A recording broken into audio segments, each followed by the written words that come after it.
प्रधानमंत्री नरेंद्र मोदी ने अपने 1 दिवसीय दौरे पर बीजेपी कार्यकर्ताओं को संबोधित किया। नरेंद्र मोदी ने कहा कि दलितों को प्रताड़ित करना कतई बर्दाश्त नहीं किया जाएगा। पीएम ने पूछा कि दलितों को प्रताड़ित करने का हक किसने दिया। नरेंद्र मोदी ने कहा कि समाज की एकता ही हमारी प्राथमिकता होनी चाहिए और भाषा, जाति और ऊंच नीच के आधार पर समाज को न बांटे। दलितों के मुद्दे पर बोलते हुए नरेंद्र मोदी ने कहा कि अगर मारना है तो मुझे मारे, दलितों को नहीं मारे। गोली मारना है तो मुझे मारे, दलितों को नहीं। आपको कोई तकलीफ है तो वार करना है तो मुझ पे करिए। मेरे दलित भाइयों पर वार करना बंद कर दीजिए। वार करना है तो मुझ पे कीजिए। गोली चलानी है तो मुझ पे चलाइए, मेरे दलित भाइयों पर मत चलाइए। 7 अगस्त के दिन को याद करते हुए नरेंद्र मोदी ने कहा कि इस दिन को इतिहास में याद रखा जाएगा। नरेंद्र मोदी ने कहा कि सरकार ने 7 अगस्त को हैंडलूम दिवस के तौर पर मनाना शुरू कर दिया है और कार्यकर्ताओं को फ्लैशलाइट जलाकर बुनकरों को सम्मान देने की बात की। ये मेरा हैंडलूम डे, ये मेरे देश के बुनकरों का सम्मान, ये मेरे बुनकरों की जिंदगी में एक नई रोशनी लाने का प्रयास, ये मेरे देश के गरीब वीवर जो है उनकी जिंदगी में एक नया बदलाव लाने का, एक नई रोशनी का ये अवसर है। नरेंद्र मोदी ने इस मौके पर सरकार के 2 साल पूरे होने पर भ्रष्टाचार न होने की बात की है। उन्होंने कहा कि देश में पहले सरकार एक होती थी और आला कमान अलग होती थी। 125 करोड़ देशवासियों को नम्रता पूर्वक कहना चाहता हूं कि जिस भ्रष्टाचार के खिलाफ हमने लड़ाई छेड़ी है, 2 साल से अधिक समय हो गया, इस सरकार पर कोई दाग नहीं लगा है। मेरे भाइयों बहनों, कोई दाग। सरकारें पहले भी थी, लेकिन पहले सरकार एक हुआ करती थी, हाई कमांड कोई और हुआ करता था।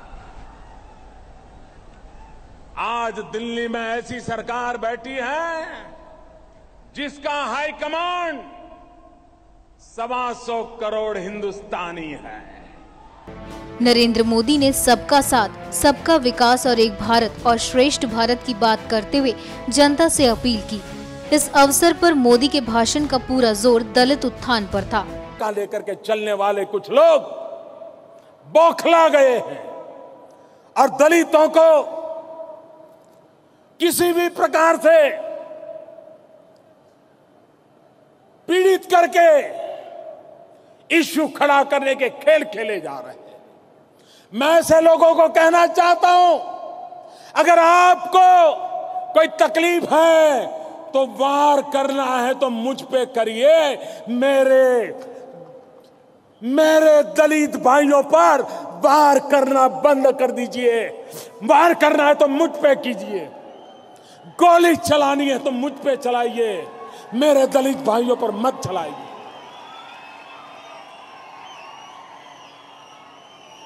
ये खेल बंद होना चाहिए।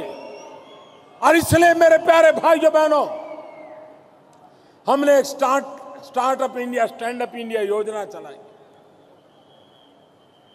हमने निर्णय किया हर बैंक दलित और आदिवासी को और एक महिला को 50 लाख से 10 करोड़ रुपया की बैंक की लोन देगी। मेरा दलित भाई नौकरी तलाशने वाला नहीं, नौकरी देने वाला बनना चाहिए।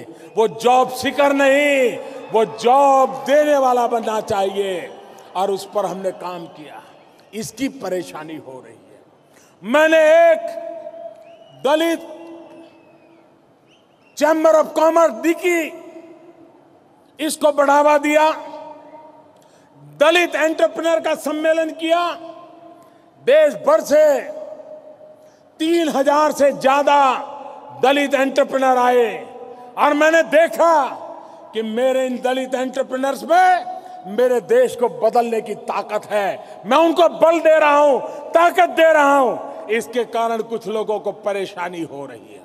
और इसलिए भाइयों बहनों, मैं आज कहना चाहता हूं कि जिस प्रकार से दलितों के नाम पर राजनीति करके देश को तोड़ने की, समाज में दीवारें खड़ी करने की कोशिश हो रही है, वो कभी भी देश का भला नहीं करेगी। दलित समाज का कल्याण देश का कल्याण है। अरे देश की आजादी के लिए मर मिटने वालों में दलित पीछे नहीं थे। आज भी हमारी सेना में मां भारती के लिए बलिदान देने वालों में दलित पीछे नहीं होते हैं। लेकिन समाज की ये बुराई आज भी समाज को तबाह कर रही है।